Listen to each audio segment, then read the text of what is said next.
Terima kasih Mitra Tia TV, Anda masih bersama kami dalam Dialog Bisnis, masih dengan tema yang sama, yaitu cara normal membuka perumahan tanpa akal-akalan bersama dengan developer properti Indonesia. Dan kami masih akan mengajak Anda untuk hadir di seminar cara normal membuka perumahan tanpa akal-akalan dengan modal kecil bersama dengan developer properti Indonesia yang sukses mencetak ribuan developer baru di 56 kota di Indonesia. Dan di sini akan diselenggarakan di 2 kota, di Yogyakarta hari Senin 11 Mei jam 16.30 bertempat di Hotel Harper Mangkubumi Jogja, dan juga di Solo hari Selasa 12 Mei jam 10 pagi bertempat di Hotel Aston Solo. Dan di sini untuk tiketnya Rp200.000, sedangkan untuk 50 pembeli pertama mendapatkan harga spesial yaitu hanya Rp100.000 saja. Caranya sangat gampang, Anda tinggal mengetik nama, kemudian spasi Solo atau Jogja, dikirimkan ke nomor 081-392-745-745. Kita akan lanjutkan kembali dengan Bapak Miftahul Amin. Nah, tadi Pak Miftah mengatakan bahwa untuk membangun sebuah trust atau kepercayaan diperlukan adanya kejujuran itu sendiri, kemudian ketepatan, dan juga memperhatikan kebutuhan dari pembeli bahwa rumah tersebut akan ditinggali untuk selama-lamanya. Nah, saya ingin bertanya dengan untuk modal nih. Modal, sebagai saya juga seorang awam nih, ketika ingin tertarik ke dunia properti, kita membayangkan mempunyai modal yang sangat besar. Okay. Nah, itu bagaimana? Sedangkan tadi sebenarnya juga sangat menarik ya dengan modal yang kecil. Benar. Jadi begini ya, awal dulu pada saat saya memasuki dunia properti, khususnya perumahan ini, saya juga mempunyai asumsi yang begitu ya, bahwasanya bisnis ini harus bermodal besar gitu ya. Terus kemudian kalau kita tidak punya modal besar, berarti kita tidak akan berani memulai itu, begitu ya. Tapi terus kemudian saya ketemu fakta-fakta yang ternyata menghapus sama sekali asumsi itu, begitu ya. Jadi ini enaknya begini, ini kan kita membicarakan sebuah bidang bisnis yang bukan bisnis baru ya. Ini bisnis lama. Karena ini bisnis lama, berarti pelakunya itu udah banyak. Ya, pelaku itu adalah fakta, kan begitu ya. Jadi di properti itu kalau ada perdebatan apapun itu selalu kembali lagi kepada fakta, begitu ya. Begitu juga kalau katakanlah ada yang memperdebatkan ini sebenarnya modal kecil bisa apa enggak sih? Apakah harus modal besar, begitu ya? Betul. Ayo kita kembali lagi kepada fakta. Faktanya adalah begini, Mas. Saat ini kalau katakanlah kita mau jujur ya, developer itu ada 3 macam rupanya. Satu, ya, developer yang sudah kaya raya, yang saat ini kaya raya, tapi dulu sebelum jadi developer memang dia udah orang kaya, begitu ya. Itu tak sebut developer tipe A. Developer tipe A, begitu ya. Developer tipe A ini berarti memulai dengan modal besar. Kemudian saat ini juga itu ada developer tipe B. Apa itu? Developer yang saat ini kaya raya, tapi dulu sebelum jadi developer dia bukan orang kaya. Ya, bahkan dia bisa menceritakan bahwa dulu itu dimulai dengan proyek kecil dulu, terus kemudian di sebuah daerah dulu, yang jauh dulu, mungkin begitu ya. Itu pun juga ada faktanya ya, berarti ada yang modal besar, ada yang modal kecil. Tapi ada juga developer yang saat ini itu kaya raya, padahal dulu itu betul-betul dia nggak bangkrut, begitu ya. Dia nggak punya apa-apa. Bahkan dia bisa dengan bangga menceritakan, saya dulu memulainya tanpa modal. Mas, itu semuanya fakta. Itu semuanya fakta. Berarti kalau katakanlah kita mau fair, kita akan katakan bisnis ini bisa dimulai dengan 3 kondisi.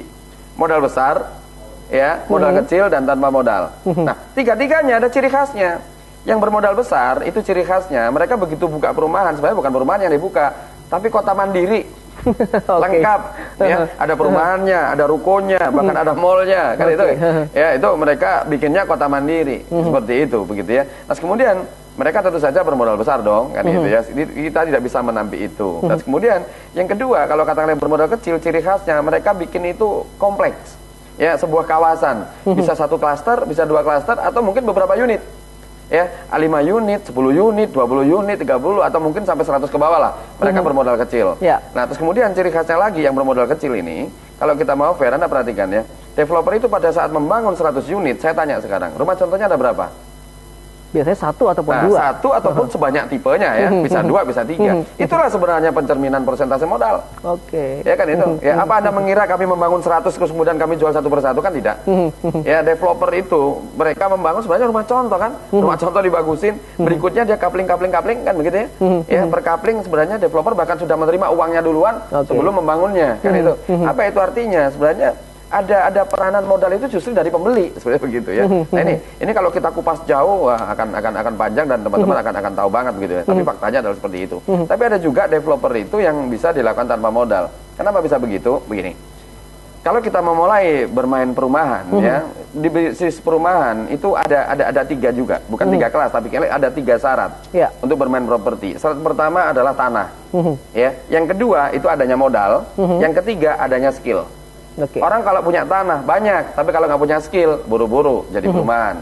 Malah orang yang punya tanah hobinya malah jualan tanah. Betul. Kan begitu. Terus kemudian punya tanah dan modal, itu pun juga tidak langsung bisa buka perumahan. Kenapa? Kalau orang punya tanah sama punya modal ini nekat buka sendiri, itu pun terjadi nabrak, nggak bangkit lagi. Seperti itu. Maka dibutuhkan apa? Orang yang punya skill. Nah, teman, kalau katakanlah Anda punya tanah, Anda punya modal, tentu saja Anda berpikir, kira-kira menggandeng siapa ya untuk menjalankan ini? Pikirannya pasti adalah menggandeng orang yang punya skill. Ya, jadi 3-tiganya harus ketemu, ada tanah, ada modal, ada skill. Nah, peranan skill itu jauh lebih besar daripada tanah dan modal ini. Ya, nah ini, jadi selalu saya katakan begini, kalau katakanlah Anda memang meyakini diri Anda tidak punya modal, ya. Atau mungkin begini aja deh. Diawali dulu, kalau katakanlah meyakini modal Anda masih kecil, tirulah perilaku developer yang dulunya bermodal kecil. Jangan tiru developer yang bermodal besar. Kenapa? Yang akan ketemu. Iya, betul. Itu berarti salah ngaca. Ya, begitu loh, salah ngaca. Tapi kita juga tidak menampik sebenarnya bahwasanya apapun yang kita tanamkan di otak kita itu pada akhirnya jadi penjara buat kita. Jadi pada saat saya mengatakan, oh bisnis ini hanya bisa dilakukan dengan modal besar, sedangkan saya tidak punya modal besar itu, saya tidak akan bisa memulai, begitu ya. Lebih baik kita ngelihat aja fakta, loh ada kok developer sukses padahal dulunya modal kecil, dan mereka tentu saja adalah prototipe kita, contoh kita, dan itu langkah-langkah step-step baik seperti apa itu bisa kita tiru, begitu ya. Begitu juga yang tanpa modal.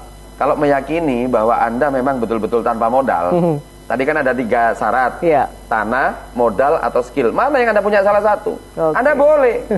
Nggak punya tanah boleh, silakan. Nggak punya modal boleh. Tapi tolong, jangan sampai nggak punya skill. Kan itu kan? Karena apa? Orang yang punya skill, itu sangat diminati oleh para pemilik tanah dan pemilik modal.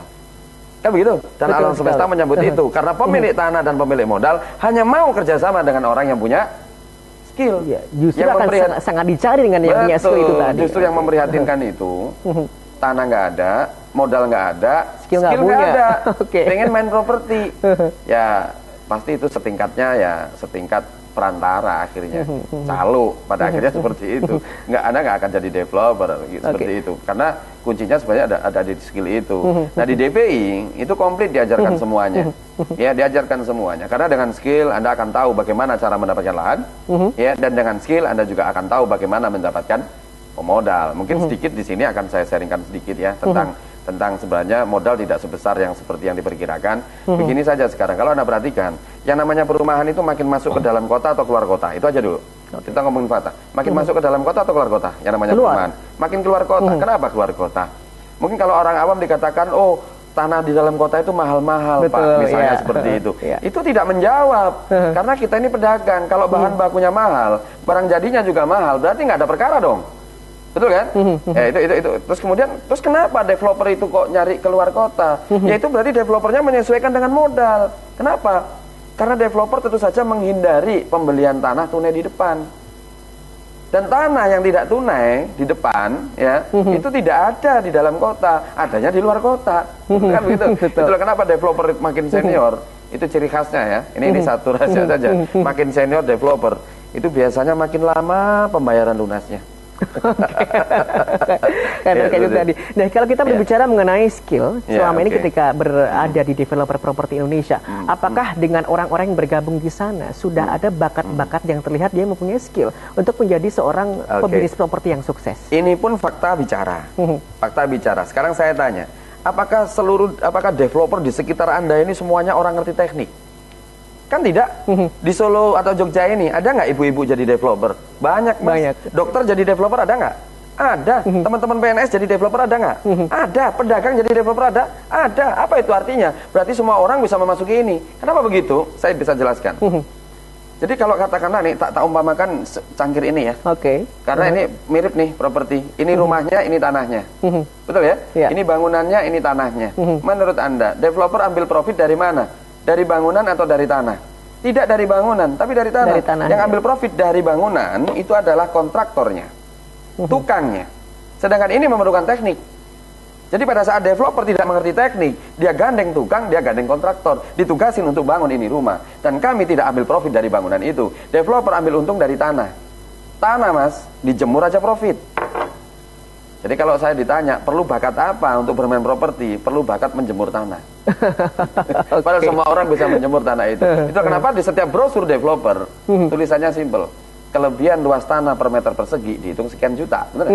Developer tidak pernah menulis kelebihan luas bangunan dihitung sekian juta, kan itu? Karena developer memang tidak ambil untung dari bangunan, tapi ambil untung dari tanah. Betul. Jadi kuncinya itu di tanah. Tanah dijemur aja profit. Tanah tidak pernah mengenal salah, gitu. Itu kenapa developer pada saat berinvestasi untuk membangun barang dagangannya, kan itu? Kan barang dagangan berupa tanah nih. Kalau nggak laku, tetap aman. Kenapa? Tanah itu tidak bisa dipindah tangankan kemana-mana kecuali kita. Yang pertama, yang kedua, dibiarkan aja terus-menerus naik. Karena tanah nggak diproduksi lagi. Iya.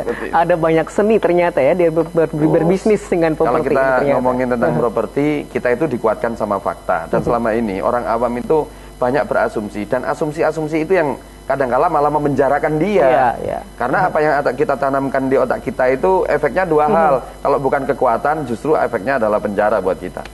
Oke, baik, nanti kan kita lanjutkan kembali Pak Miftah, dan kami masih mengingatkan kepada Anda untuk terus mengikuti acara seminar nanti yang akan diadakan pada hari Senin dan Selasa, yaitu cara normal membuka perumahan tanpa akal-akalan dengan modal kecil bersama dengan developer properti Indonesia yang sukses mencetak ribuan developer baru di 56 kota di Indonesia. Nanti diadakan hari Senin 11 Mei 16.30 di Yogyakarta, bertempat di Hotel Harper, Mangkubumi, Jogja, dan juga Selasa 12 Mei jam 10 pagi bertempat di Hotel Aston, Solo. Caranya sangat mudah, tinggal mengetik nama, spasi, Solo atau Jogja, kemudian mengirimkan ke nomor 081 392 745 745. Dan tiketnya sangat murah sekali, hanya Rp200.000 saja. Dan jika Anda menjadi salah satu dari 50 pendaftar pertama, Anda akan dapat harga spesial untuk tiketnya, yaitu hanya sebesar Rp100.000 saja. Tetaplah bersama kami dalam Dialog Bisnis.